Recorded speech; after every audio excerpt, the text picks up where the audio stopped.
Bismillahirrahmanirrahim. Assalamualaikum warahmatullahi wabarakatuh. Kita masuk ke materi uji asumsi klasik. Uji asumsi klasik ini digunakan sebelum kita melakukan pengolahan data dengan analisis regresi linier, baik berganda maupun sederhana. Dan biasanya uji asumsi klasik ini sering digunakan dan wajib bahkan agar regresi linear berganda yang kita susun nanti mendapatkan hasil yang best linear unbiased estimation atau disingkat BLEU. Apa aja untuk uji asumsi klasik? Uji asumsi klasik nanti ada beberapa, dan ini yang akan kita bahas pada materi ini adalah uji normalitas, untuk memperlihatkan bahwa data sampel berasal dari populasi yang terdistribusi normal. Yang kedua nanti uji autokorelasi, untuk menguji apakah sebuah model regresi ada korelasi antara kesalahan pengganggu periode T dengan kesalahan pengganggu periode T-1. Untuk khusus autokorelasi ini biasanya digunakan pada data sekunder, sedangkan data primer itu beberapa penelitian tidak menggunakan. Namun nanti di materi ini akan kita bahas. Yang ketiga, uji multikoloneritas, itu untuk melihat kondisi dalam model regresi linear terjadi korelasi yang kuat antara variabel independen. Nanti apakah antar variabel independen ada korelasinya atau tidak. Yang selanjutnya, uji heterozigozitas digunakan untuk menguji apakah model regresi linier kesalahan pengganggu mempunyai varian yang sama dari satu pengamatan ke pengamatan lain. Baik, kita lanjutkan uji normalitas. Ini nanti ada HO dan HA. HO-nya sampel berasal dari populasi yang berdistribusi normal, yang HA-nya sampel tidak berasal dari populasi yang berdistribusi normal. Untuk menguji normalitas adalah dengan memperhatikan bilangan pada kolom signifikan pada one sample Kolmogorov-Smirnov test. Kriterianya, pertama kita menetapkan tingkat taraf signifikannya, misalnya 5%, 0,05. Yang kedua, jika signifikan yang diperoleh lebih besar dari 0,05, maka terdistribusi normal. Namun, jika signifikannya yang diperoleh lebih kecil dari 0,5, maka ini bukan terdistribusi normal. Selanjutnya, untuk uji autokorelasi ini pakai Darwin-Watson. Jika DW lebih kecil, ini DW itu determinasi hasil hitungan lebih kecil dari DL atau lebih besar dari 4 min DL, maka terdapat autokorelasi. Jika DW terletak antara DU dan 4 min DU, tidak terjadi korelasi. Dan jika DW terletak antara DL dan DU, atau di antara 4DU, 4 min DU, dan 4 min DL, maka belum menghasilkan kesimpulan yang pasti. Untuk nilai DL dan DU dapat dilihat pada tabel Darwin-Watson, yaitu alfanya berapa, jumlah datanya N, jumlah sampelnya, K-1. K itu seluruh variabel. Kalau dalam materi ini K kita sebut seluruh variabel dikurangi 1. Di beberapa hitungan K itu adalah hanya variabel independen. Untuk uji multikoloneritas digunakan untuk mengetahui apakah terjadi korelasi yang kuat antar variabel. Nanti untuk mengujinya dilihat dari varian inflation factor atau VIF dan nilai toleran.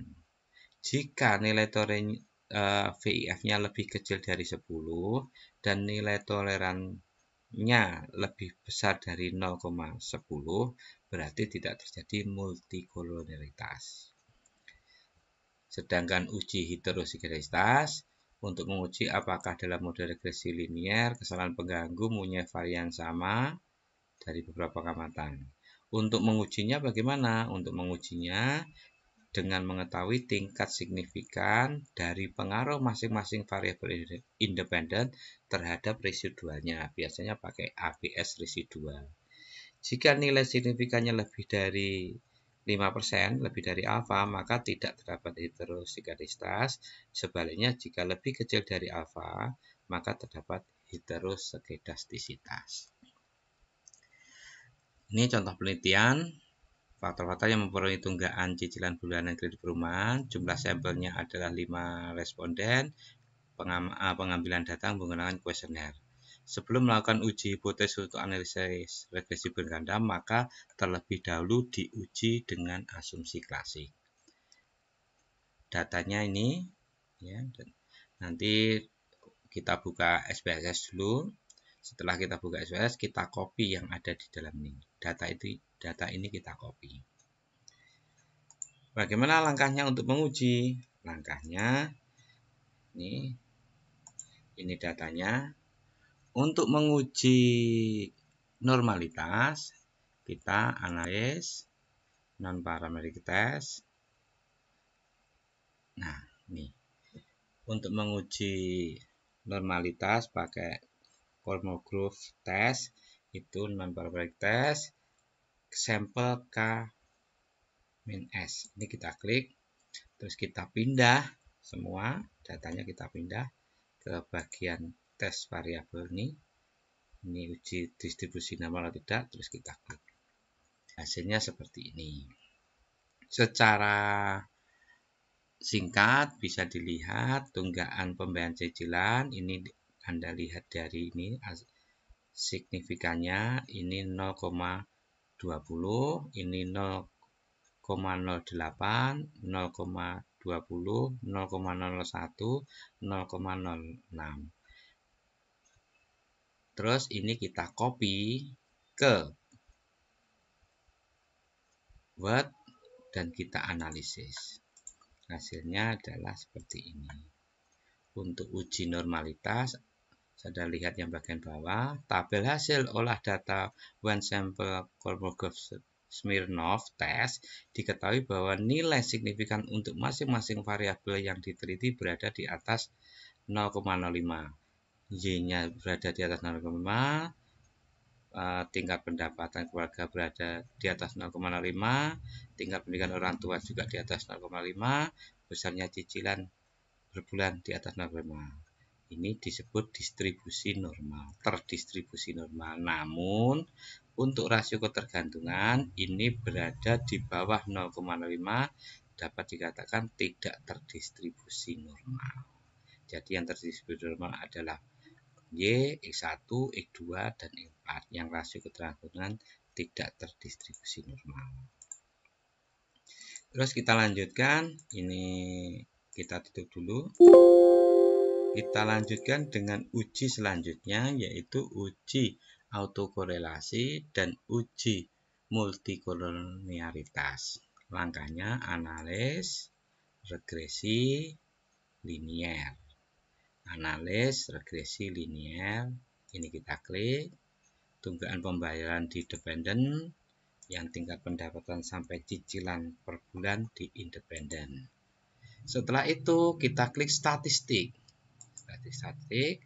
Kita centang Darwin-Watsonnya dan kita centang collinearity diagnostik. Jadi dua ini, diagnostik dan Darwin-Watson untuk uji autokorelasi, collinearity diagnostik untuk menguji multikolonialitas. Habis itu kita klik continue, klik OK. Yang ini hasilnya, kita nanti akan membahas Darwin-Watsonnya berada ini Darwin-Watson di model summary Darwin-Watson dan di koefisien untuk melihat kolonialitas statistik, ada toleran, ada VIF. Ini kita copy, Darwin-Watson kita copy, dan koefisien kita copy.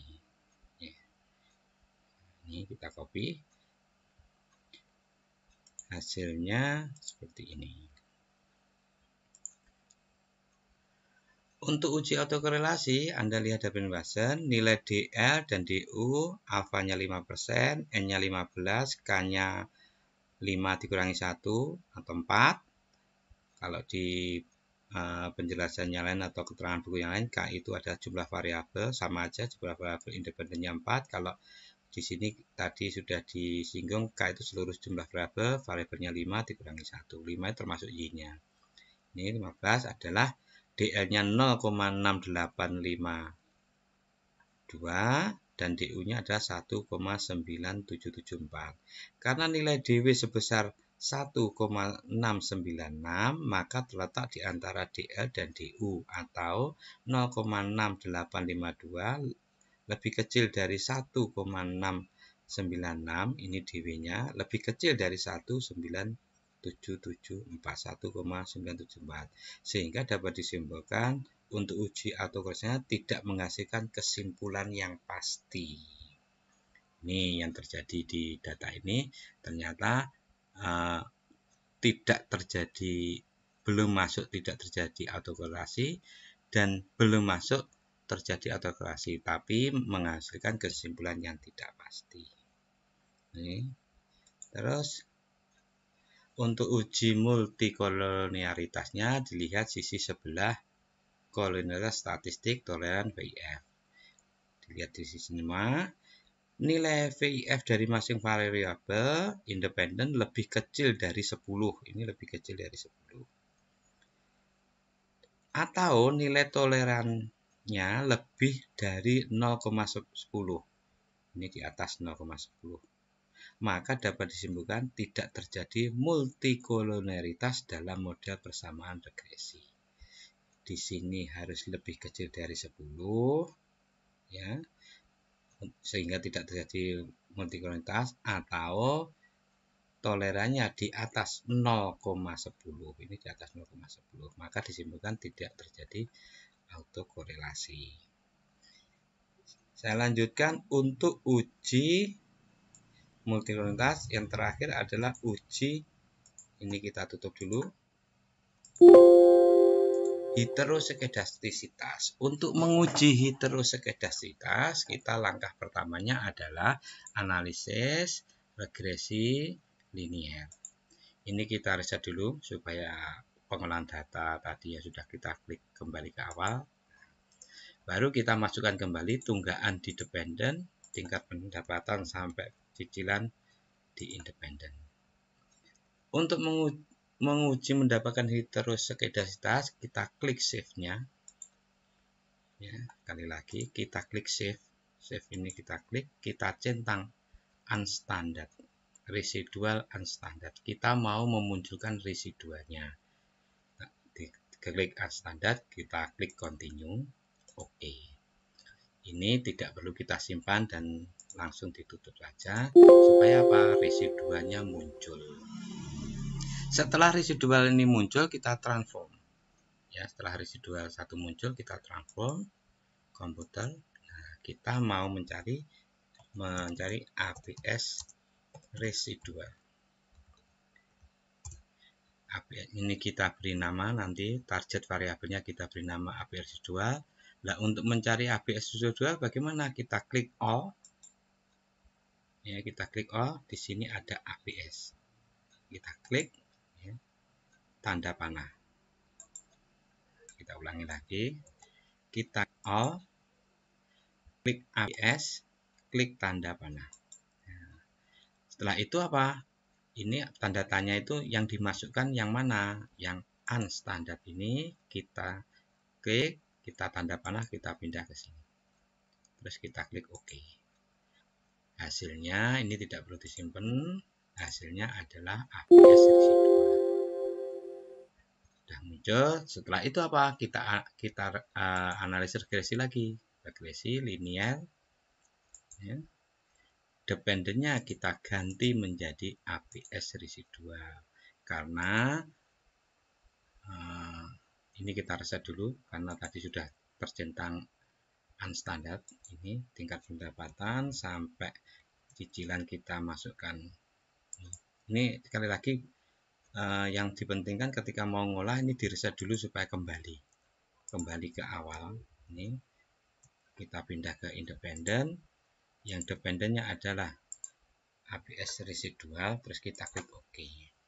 Jadi diregresi independen terhadap ABS residual. Langsung dilihat di koefisien. Ya, koefisiennya ini. Koefisien dilihat, terus kita menghasilkan untuk uji heterosegerasitas, meregresi antara tingkat pendapatan dan seterusnya dan besarnya cicilan. Ini X, variabel X diregresikan ke ABS residual. Dilihat tingkat signifikannya, jika di atas 0,05 berarti tidak terdapat heterosegerasitas, tapi kalau di bawah 0,5 terdapat heterosegerasitas. Di sini dapat dilihat berdasarkan tabel koefisien, nilai signifikan untuk masing-masing variabel independen berada di atas 0,05. Ini berada di atasnya, ini juga, dan X1 oke, X2 oke, X4 oke. Berarti tidak terjadi heterosegerasitas. Namun untuk rasio ketergantungan ini berada di bawah 0, di bawah 0,05 atau di bawah 5%, maka ini terjadi heterosegerasitas. Kesimpulannya bagaimana? Kesimpulannya adalah data yang dikumpulkan dalam penelitian ini, satu, terdapat permasalahan uji normalitas pada variabel rasio ketergantungan atau X3. Yang kedua, uji autokorelasi belum dapat disimpulkan secara jelas atau pasti. Arahnya belum jelas terdapat autokorelasi atau tidak karena DW-nya berada di antara DL dan DU. Untuk uji heterosegerasitas pada variabel rasio ketergantungan, ini terdapat ada heterosegerasitas antara variabel ketergantungan. Jadi di dalam data tersebut terdapat masalah normalitas, autokorelasi, dan heterosegerasitas walaupun masih terfokus pada X3-nya saja. Yang lolos adalah tidak terdapat multikolonialitas. Terus bagaimana cara mengobati penyakit tersebut? Terdapat beberapa langkah yang dapat dilakukan, misalnya dengan mentransform variabel atau dilenkan. Jadi semua variabel dilenkan karena variabel tersebut belum standar. Atau ditambah datanya karena hanya 15, maka ketika kita meneliti datanya jangan terlalu sedikit. Datanya jangan sedikit, jadi ini belum bisa mewakili secara keseluruhan. Atau dengan cara yang paling mudah, jika ternyata itu masih terdapat permasalahan di normalitas tetap rasio ketergantungan enggak normal, hetero tetap rasio ketergantungan juga terdapat penyakit, ya dihilangkan saja variabel tersebut. Jadi itu langkahnya.